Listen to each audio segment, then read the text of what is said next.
William Ury and Roger Fisher are the founders of the Harvard Negotiation Project. In their book, Getting to Yes, the authors explained that the worst mistakes come from one of these three areas: perception, communication, emotion. Let's start with the perception. People don't see the world as it is. They see it as they are. It's like everyone walks around with a filter in front of their faces, similar to the one voiceover artists use when recording. Everything you say passes through that filter and is interpreted based on their unique perspectives. Here's how perceptions of the same thing can be different. Tenant: I always pay rent whenever she asks for it. Landlord: she never pays until I ask for it. Tenant: the rent is too high.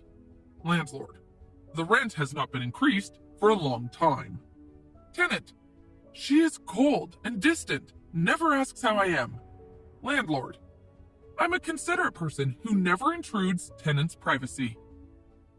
Here are 5 tips to deal with the perception problem. 1. Don't let fears guide your assumptions. People often assume that whatever they fear, the other side intends to do. For instance, they met in a bar where he offered her a ride home. He took her down unfamiliar streets. He said it was a shortcut. He got her home so fast, she caught the 10 o'clock news. Why is the ending so surprising? Well, we made an assumption based on our fears.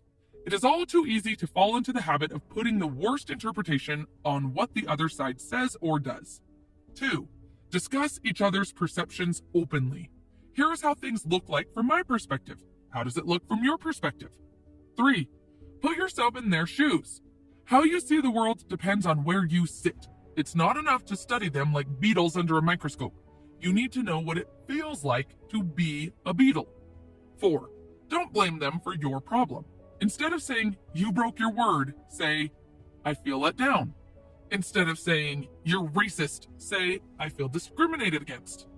This conveys the same message without provoking defensive reaction. 5. Involve them in the process of developing solutions. If they feel excluded, they are unlikely to approve the outcome. Participation increases acceptance, even if the terms aren't ideal.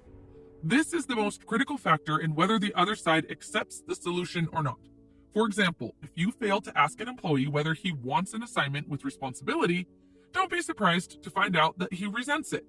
If you want the other side to accept a disagreeable conclusion, you must involve them in the process of reaching that conclusion. Agreement becomes much easier if both sides feel ownership of the ideas. Now let's talk about communication.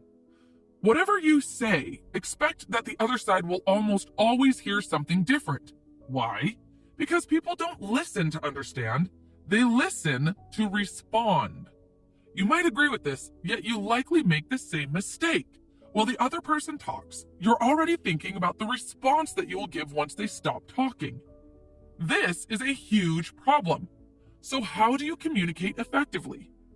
First, listen to understand, not to respond. Once you understand, simply tell them what you understood. Sum it up and give it back to them in your own words. For example, did I understand correctly that you're saying... This has 2 huge benefits. Number 1, you make them feel understood. The best and simplest gift you can give to the other side is to make them feel heard. Number 2, this ensures you accurately understand their point of view. Remember, understanding it is not agreeing. You can understand and still disagree completely. It is in your interest to make them feel understood. If they don't feel it, they won't listen to you when you are talking. They'll think, I told him my view, but now he's saying something different, so he must not have understood it. Instead of listening to you, they'll be thinking about how to rephrase their argument so that you finally understand them. By the way, people often raise their voices because they believe speaking louder will firmly make you understand them. So make them feel heard by summarizing what they said. You can also ask them to summarize your point to ensure they understood you correctly. Here's what I usually say. Could you please sum up what I just said to ensure I explained it well? I sometimes get carried away and don't communicate effectively. If you noticed, I shifted the focus to me in my explanation. This way, you're not attacking them or questioning their understanding. So remember these 3 key points. 1, listen to understand, not to respond. 2, summarize what you understood to make them feel heard. 3, ask them to do the same. Finally, let's talk about the third area, emotions. In a bitter conflict, feelings matter more than words. The parties may be more ready to fight than to find a solution. Emotions on one side can stir up emotions on the other. Strong feelings can quickly end a negotiation. So how to deal with emotions? 1. Openly discuss both your emotions and theirs. You can say, "Our side feels mistreated and very upset.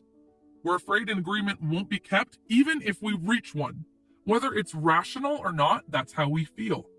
I think our fear might be misplaced, but that's how we feel right now. Do people on your side feel the same way?" 2. Let them talk about their frustrations. People feel relieved by simply recounting their resentments to an attentive audience. Imagine you come home angry and want to talk about all the terrible things that happened at work today, but your partner says, "Come on, let's just go for dinner. I'm sure you've had a bad day." How would you feel? The answer is obvious. When you're angry, you just need someone to listen to you while you talk. You don't need a solution, you just need to vent. So if the emotions are high, allow them to express their frustrations fully. Just listen attentively as they talk about their resentments. Occasionally encourage them to continue until they've said everything they want to say.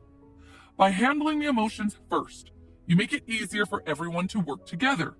Once emotions are out in the open, people are more likely to move on toward finding a solution.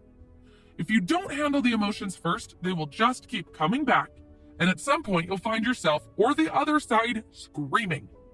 Earlier, I mentioned this video is based on the book Getting to Yes. I've shared a summary of it before, so if you want to increase your negotiation skills, check it out. You probably see it on your screen. Thanks for watching, and hope it was useful.